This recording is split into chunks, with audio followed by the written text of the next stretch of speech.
আসসালামু আলাইকুম। রুকসানা রান্নাঘরে সবাইকে স্বাগতম জানাচ্ছি। আশা করছি সবাই অনেক বেশি ভালো আছেন। আজকে আপনাদের সাথে শেয়ার করব নতুন আলু দিয়ে গরুর মাংস রান্না। খুব সহজে রেসিপিটি আপনাদের সাথে শেয়ার করার চেষ্টা করব। আশা করছি সবার কাছে খুব ভালো লাগবে। আলু দিয়ে গরুর মাংস রান্না আশা করি সবারই খুব প্রিয়। আমারও খুব ভালো লাগে। এই রেসিপিটা কম বেশি সবার বাসায়ই হয়ে থাকে।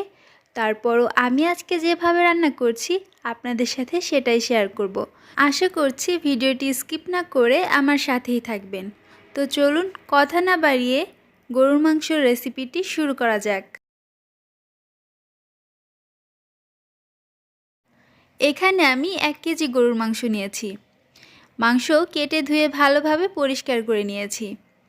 মাংসের পিসগুলো এইভাবে করে কেটে নিয়েছি এবং হাড় চর্বি সহই কিন্তু আজকে রান্না করব, তাহলে মাংসটা খেতে ভালো লাগবে।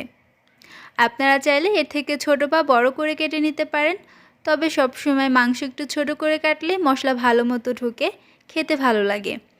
এখন আমি দিয়ে দিচ্ছি 1.5 কাপ পেঁয়াজ কুচি,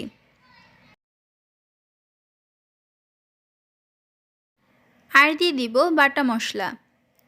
আমি রান্নাটা বাটা মশলাই করব। এখানে আছে জিরা বাটা, রসুন বাটা এবং শুকনো মরিচ বাটা। এই বাটা মশলাগুলো এখন আমি এর মধ্যে দিয়ে দিচ্ছি। ঝালের পরিমাণটা আপনারা কমিয়ে বাড়িয়ে দিতে পারেন, পছন্দ মতো অ্যাড করে নেবেন।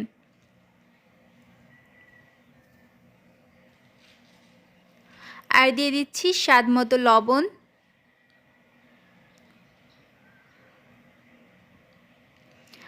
আর দিয়ে দিচ্ছি 1 চামচ ধনিয়া গুঁড়া, 1 চামচ হলুদের গুঁড়া, আর দিয়ে দিচ্ছি 3টা তেজপাতা আমি একটু ছিঁড়ে দিয়েছি। এখানে আছে 4 টুকরো দারচিনি, 6টা এলাচ, 4-5টা লবঙ্গ এবং 6-7টা গোলমরিচ, সেগুলো আমি দিয়ে দিলাম। আর দিয়ে দিচ্ছি আদা বাটা। আদা বাটাটা ফ্রিজে ছিল তাই এমন লাগছে। আর দিয়ে দিচ্ছি 1/2 কাপ পরিমাণে সয়াবিন তেল। মাংসে যদি চর্বির পরিমাণ কম বেশি থাকে তাহলে তেলের পরিমাণও কম বেশি করে দিবেন। এখন সব কিছু ভালো করে মাংসের সাথে কিন্তু মাখিয়ে নিতে হবে। যত ভালোভাবে মাংসের সাথে মাখিয়ে নিব মশলাগুলো, ততই মাংসের মধ্যে ভালোভাবে মশলা ঢুকবে আর মাংস খেতে খুবই দারুণ লাগবে। তাই আমি মশলাগুলো মাংসের সাথে খুব ভালোভাবে মাখিয়ে নিয়েছি। এখন রান্না করে নিব। চুলার আঁচটা মিডিয়াম টু হাই হিটে রেখে 3-4 মিনিটের জন্য আমি ঢাকনা দিয়ে ঢেকে রাখছি, যাতে মাংস থেকে পানি বের হয়। প্রায় 3-4 মিনিট রান্না করার পর দেখুন মাংস থেকে কতটা পানি ছেড়েছে।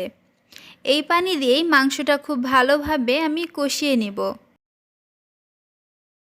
ভালোভাবে নেড়ে চেড়ে মিশিয়ে আমি আবারও ঢাকনা দিয়ে ঢেকে রাখবো 5 মিনিটের জন্যে। কিন্তু এর মাঝে 2-1 বার ঢাকনা তুলে একটু নেড়ে চেড়ে দিতে হবে, যাতে মাংস পুড়ে না যায়। প্রায় 5 মিনিট রান্না করার পর আমি ঢাকনাটা তুলে নিচ্ছি। আর মাংসটা বেশ অনেকক্ষণ ধরেই এখন কষিয়ে নিতে হবে, যতক্ষণ না পর্যন্ত মাংসের পানি শুকিয়ে তেল ছেড়ে দিচ্ছে। আর দেখুন আমি মাংসটা বেশ অনেকক্ষণ ধরে কষিয়ে নিয়েছি আর মাংসের পানিও শুকিয়ে তেল বের হয়ে গেছে। এই পর্যায়ে আমি গরম পানি অ্যাড করে দিচ্ছি। এই পর্যায়ে কিন্তু গরম পানি অ্যাড করতে হবে। এখানে আমি 1 কাপ পরিমাণে গরম পানি অ্যাড করেছি মাংস এবং আলু ভালোভাবে কষিয়ে নেওয়ার জন্যে।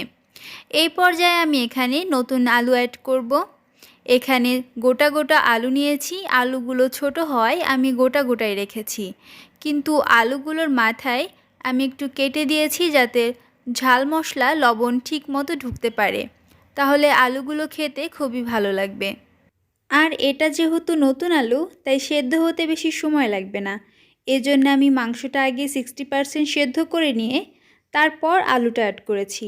আপনারা যদি পুরান আলু দিয়ে রান্না করেন তাহলে একটু আগে দিতে পারেন।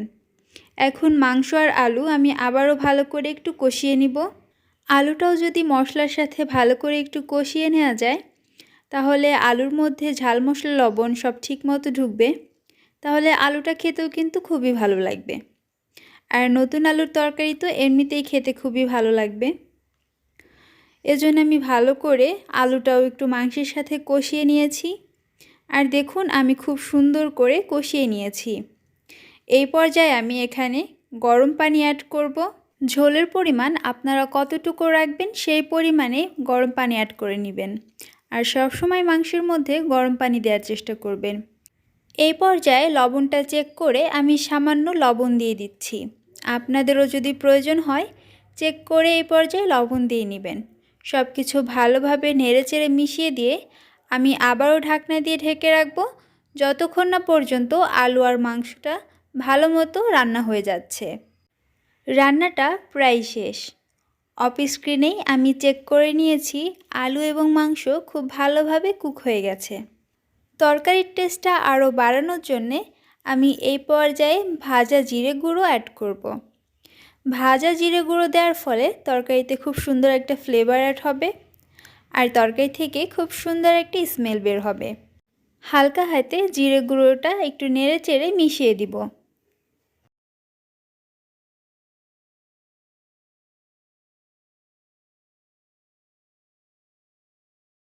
নতুন আলু দিয়ে গরুর মাংস রান্নাটা হয়ে গেছে। তরকারির উপরে তেলও ভেসে উঠেছে। এতে করেই বুঝতে পারছেন যে মাংস রান্নাটা কমপ্লিট। এই পর্যায়ে ঢাকনা দিয়ে ঢেকে কিছুক্ষণের জন্য দমে রাখব। যেহেতু ভাজা জিরে গুঁড়ো দিয়েছি, জিরে গুঁড়োটা যাতে ভালোভাবে তরকারির সাথে মিশে যায় এজন্য কিছুক্ষণ দমে রাখব। খুব সহজভাবে নতুন আলু দিয়ে গরুর মাংসর রেসিপিটি আপনাদের সাথে শেয়ার করার চেষ্টা করেছি। আশা করছি আমার আজকের রেসিপি আপনাদের সবার কাছে খুব ভালো লেগেছে। গরম গরম ভাতের সাথে এমন গরুর মাংস রান্না দিয়ে খেতে কিন্তু দারুণ লাগবে। গরুর মাংস রান্নাটা দেখতে যতটা না সুন্দর লাগছে, খেতে তার থেকেও বেশি টেস্টি হয়েছিল। একবার হলেও আপনারা এইভাবে বাসায় ট্রাই করে দেখবেন। আশা করছি বাসার সবাই খুবই পছন্দ করবে। আমার আজকের রেসিপিটি আপনাদের কাছে কেমন লাগলো অবশ্যই কমেন্ট করে জানাবেন। যদি ভিডিওটি ভালো লেগে থাকে অবশ্যই একটি লাইক করে দিবেন। আর আমার চ্যানেল যদি এখনও সাবস্ক্রাইব করে না থাকেন অবশ্যই আমার চ্যানেলটি সাবস্ক্রাইব করে রাখুন আর পাশে থাকা বেল আইকনটি ক্লিক করে রাখুন এমন মজার মজার রেসিপিগুলো পাওয়ার জন্যে। আর সম্ভব হলে ভিডিওটি ফ্রেন্ড এবং ফ্যামিলি মেম্বারদের সাথে শেয়ার করতে পারেন। আজকের মতো বিদায় জানাচ্ছি। সবাই অনেক ভালো থাকবেন। আল্লাহ হাফেজ।